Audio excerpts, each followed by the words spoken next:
Lowy, the little engine, loves all the sights and sounds along his line and knows them very well.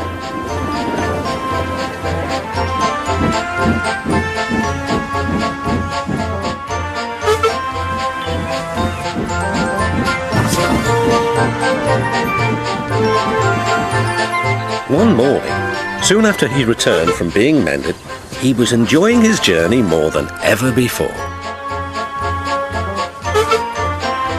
Along the way, he met Rusty. "You know," he said, "if I couldn't see these familiar faces and places, I'd think I was on a different railway. You've done wonders with these rails." Rusty laughed.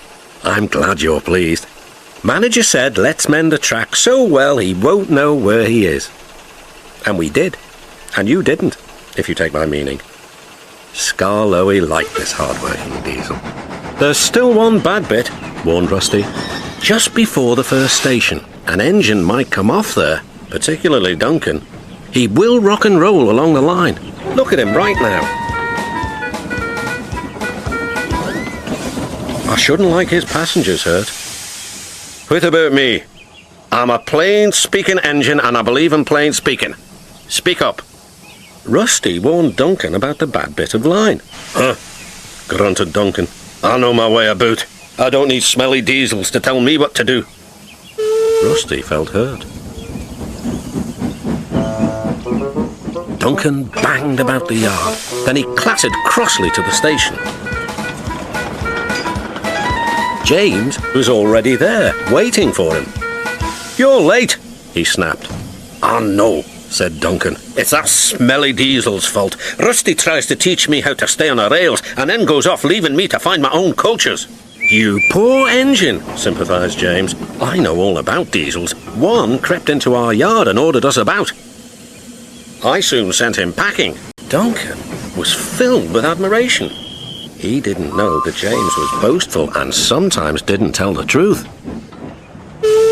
"Send Rusty packing, send Rusty packing," snorted Duncan. He climbed the hill furiously. "Well done, boy. Keep it up," encouraged his driver.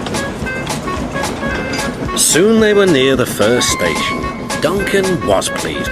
Nothing's happened, silly old diesel. Clever me."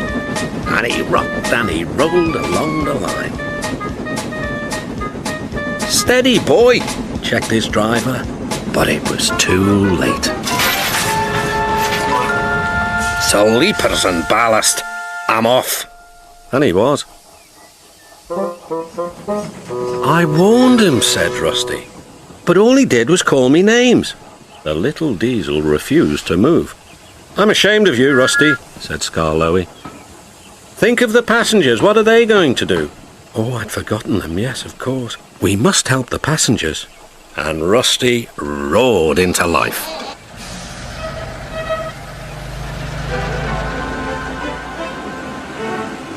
Duncan stood sad and solitary. He couldn't rock and roll now. "Oh, dear," he thought. "Everyone will know how silly I am."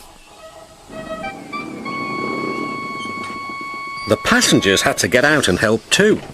They weren't very pleased about that, but worked as hard as they could. They carefully levered Duncan back onto the line.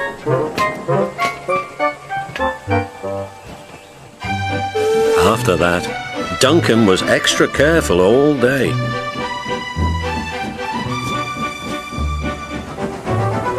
At last, evening came.